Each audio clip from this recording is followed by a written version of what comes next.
Hi, everyone. Thanks for having me. And I'm kind of nervous because, uh, Selva and Dan have given such important, interesting presentations and set the bar a little bit higher. And so I'm obviously nervous. And if I may seem like I'm reading off the slides, then you're right. Actually, I'm doing that. So please bear with me. Perfectly, you're right. Uh, all right. So let's begin. So, my presentation is about the pandemic's impact on our profession and what we learned from it, and a lot of insights that I will be talking about are not just specific to technical writers, but IT industry as a whole. So, they are kind of, some of them are kind of generic. And in this presentation, I consolidate the experiences of technical writing community in India, which had some additional challenges compared to those technical writers from developed countries. And there were many insights that I gathered from people I work with or via LinkedIn. But in interest of time, I'm going to share some key lessons that I consolidated from that. So let's begin. You can see these were the common themes during the pandemic. That COVID pandemic impacted all of us, and it brought some irreversible changes to our lives and work. And in this upheaval, the technical writing community in India faced the same consequences as all other IT professionals in India. A lot of them lost their jobs. Others felt impact of health crisis, or some struggled with work-life balance due to the lockdowns. And all this while they were trying to maintain business continuity because work must go on, and while still struggling for their own well-being and financial security. And what were the factors that helped them? Those technical writers working in the organizations were far better equipped to handle the sudden lockdowns caused by the pandemic, who already in the organizations that already had the remote working culture or work from home friendly culture. So if they had inculcated this culture way before 2020, they were, the organization was far better prepared for such eventualities.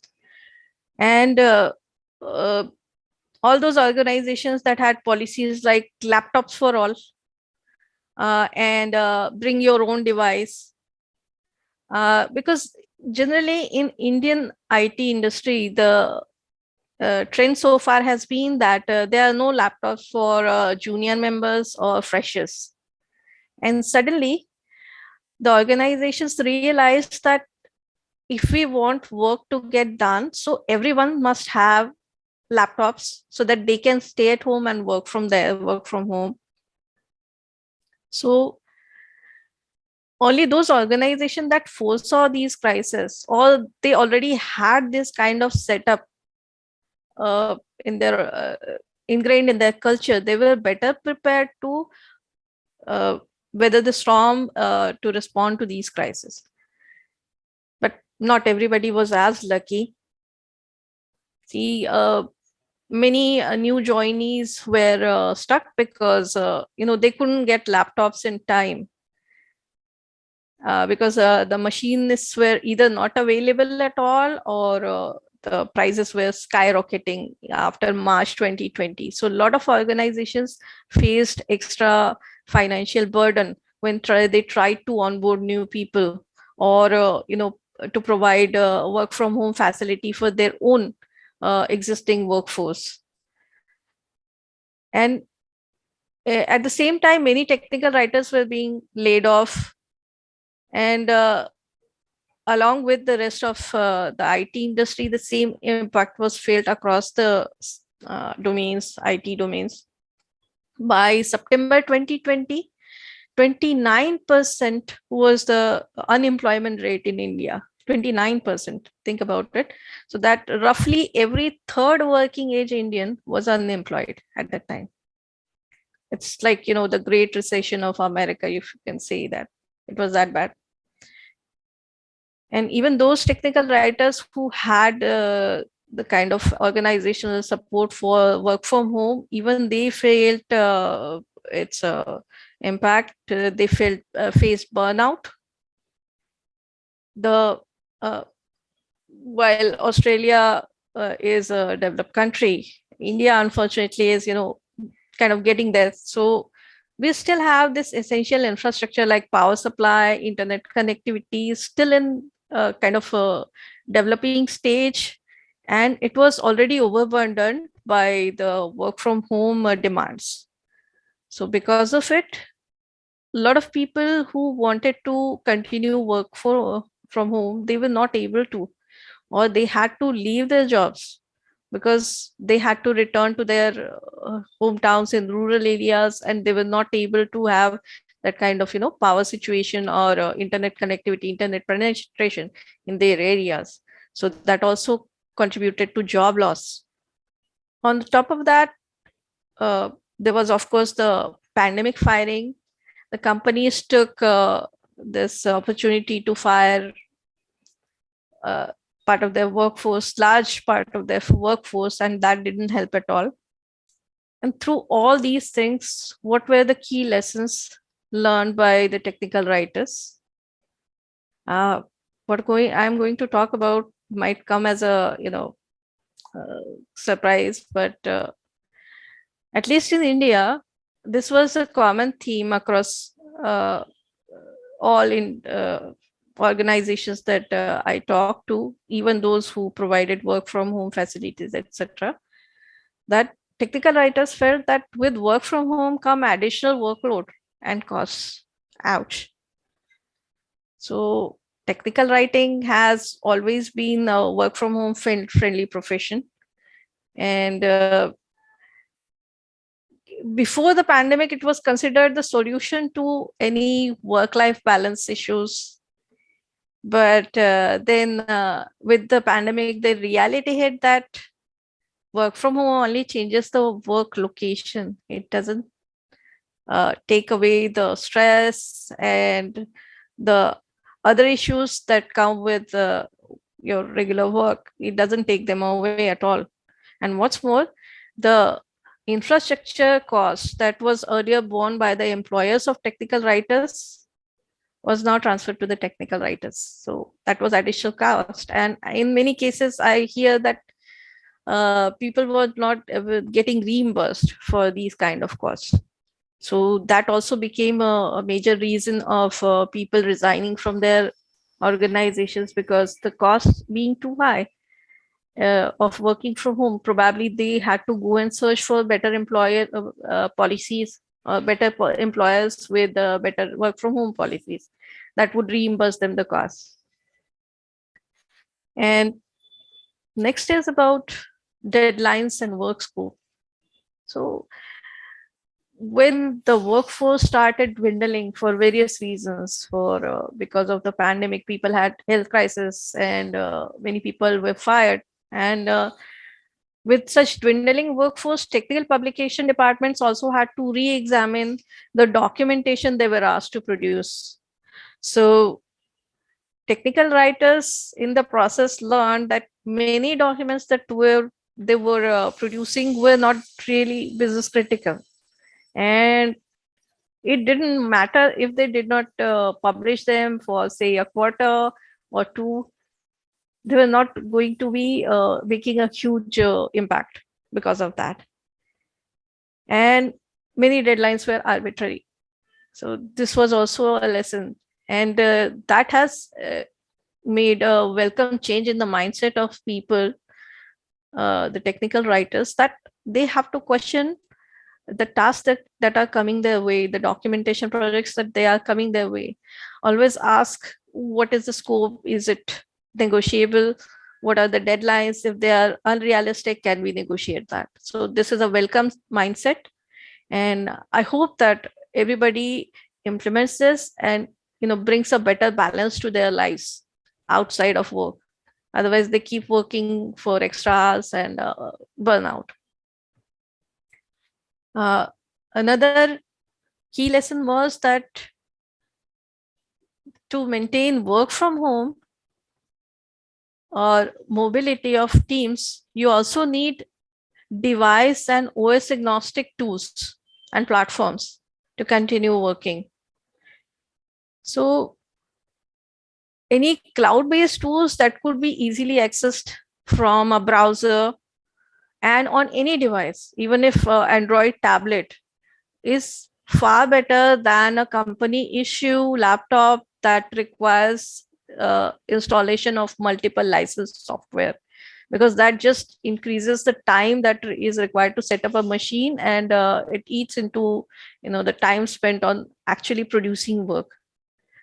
So this was a major learning, and the organizations that already had such cloud-based or cloud-enabled tools, uh, they were benefiting from that, and I see that the uh, implementation of such tools has increased manyfold over the period of pandemic. Some notable examples of such tools would be Confluence, Madcap Central, Authorate, the good old Authorate that actually started this thing about browser-based documentation tool, and even the existing documentation tools like Oxygen, XML, Author, Editor, etc. They are also implementing such web-based interface so that people can access the same software over cloud or via their browsers. So, and the last is something that touches upon what Selva talked about in his presentation in the beginning, workflows. When the pandemic began and a lot of teams struggled when their team members were falling sick, or they had to take leave suddenly to attend to health emergencies or other requirements, or even some were fired. So at that time, people had to shoulder others' responsibilities and take charge in very short time. So at the time, people started realizing that emails for moving information around between the technical writers and their SMEs or stakeholders is not an efficient way of doing it, because once emails are sent, they sit in the mailboxes of the recipients. You cannot share them easily. So instead of that, using workflows to move information around easily was a better solution.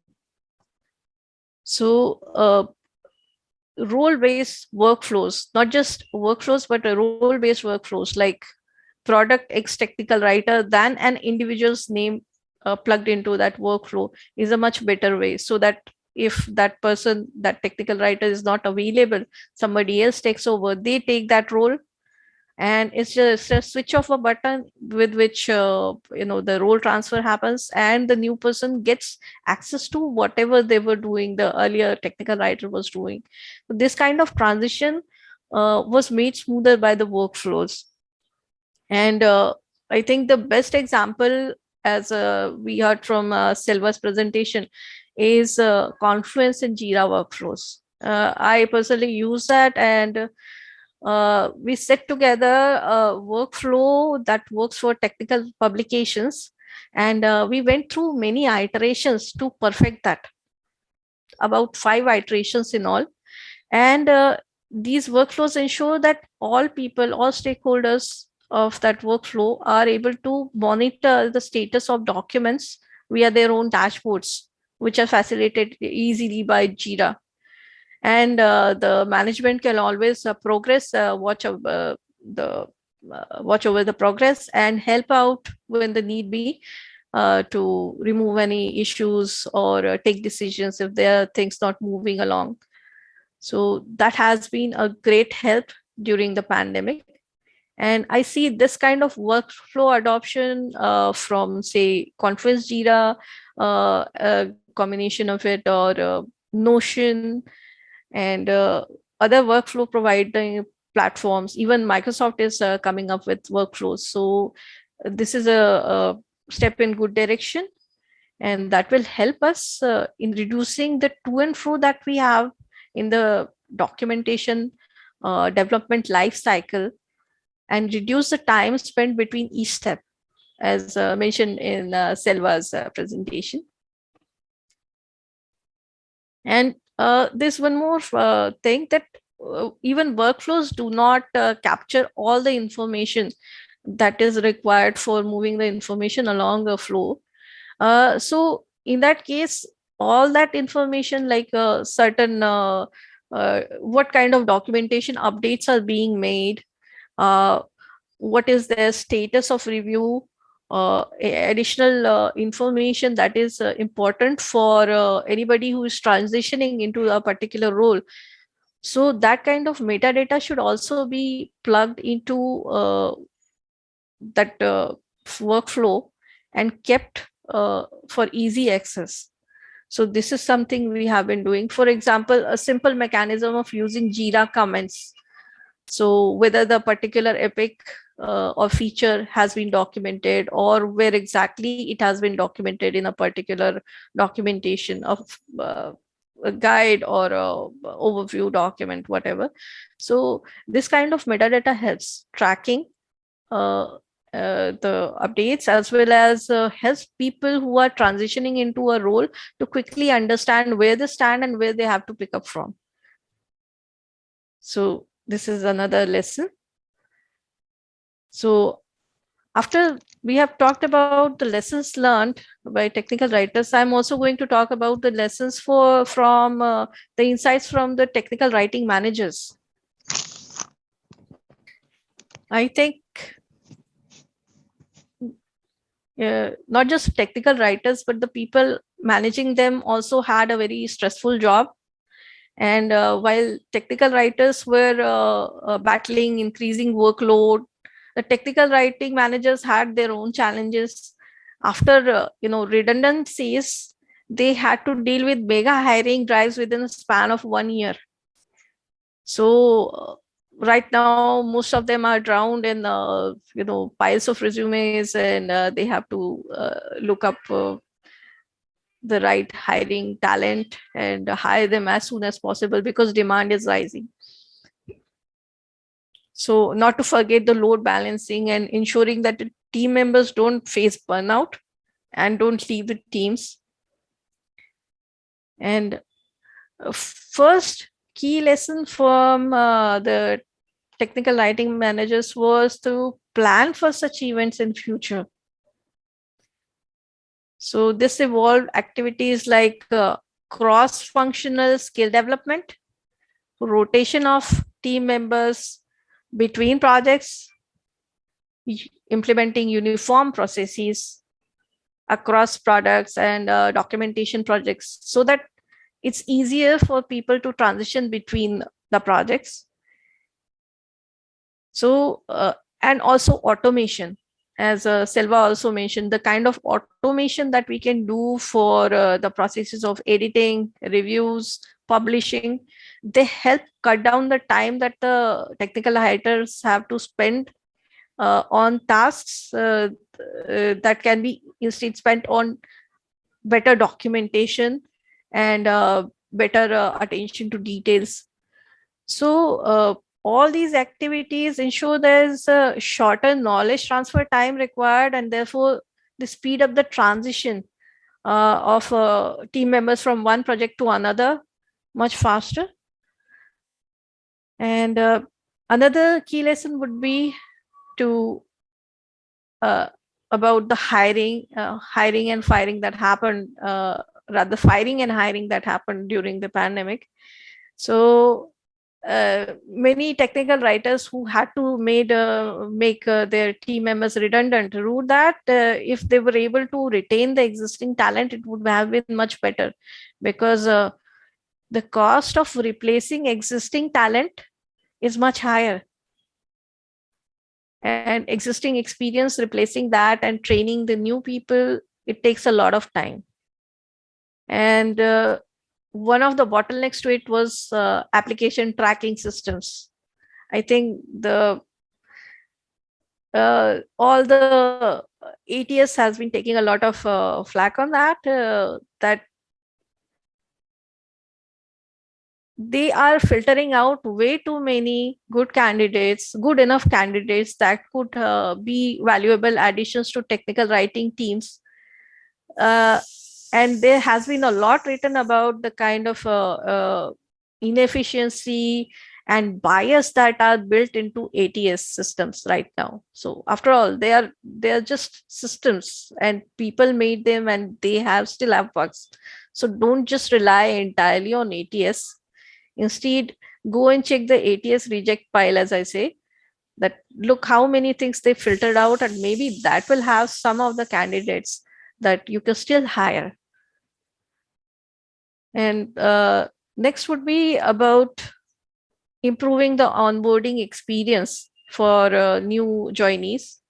So when a new team member joins, any onboarding issues that they are facing very frequently, the new joinees are facing frequently, managers should make effort to log them, log those issues, and their resolution as well, and use those logs to create better onboarding processes and create handy troubleshooting knowledge, so that the onboarding time can be shortened for new joinees, and so that they can take over responsibilities, work sooner. Last thing is about a common complaint of technical writers against managers. There's too much micromanagement by those managers who are handling work from home for the first time, work from home teams for the first time. And I see that they come with a lot of mistrust, and basically they have unreasonable expectations as well from their teams.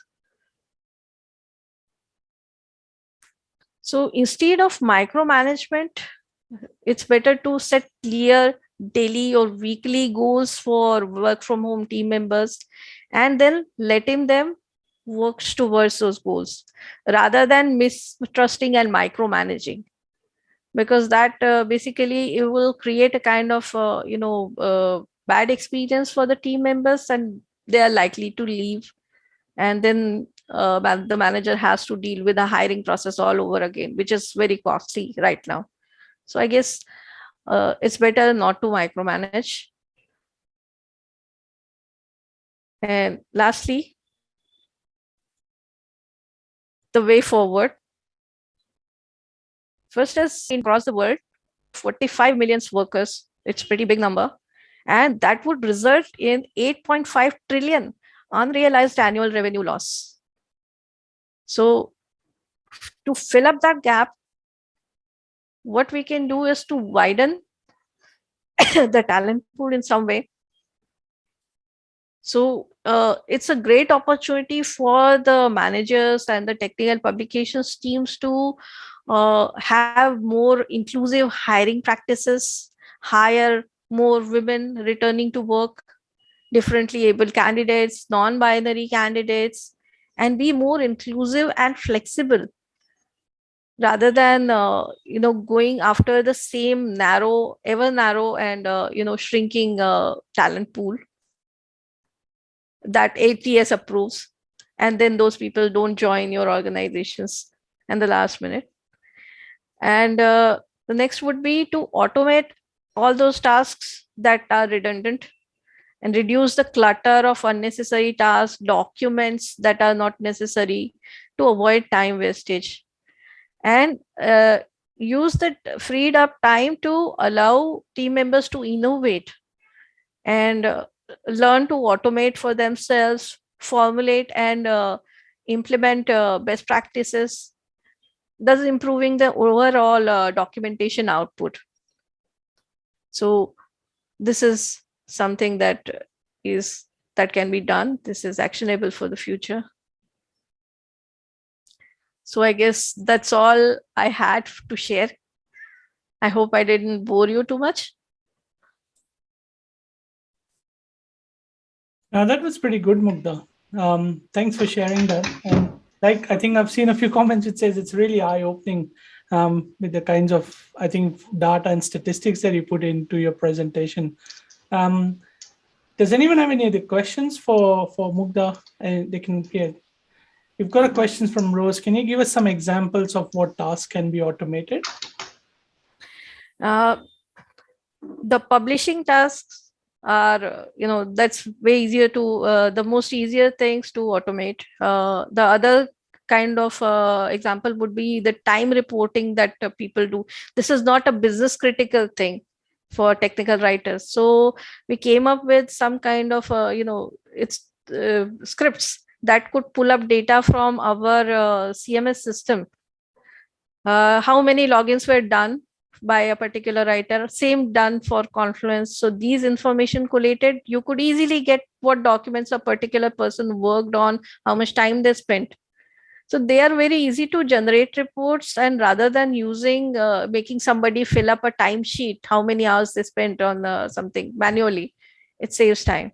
So even if it saves like half an hour per week, consider how much time you have a workforce of 30 people and multiply that with half an hour per week. So that's a huge amount of time saved.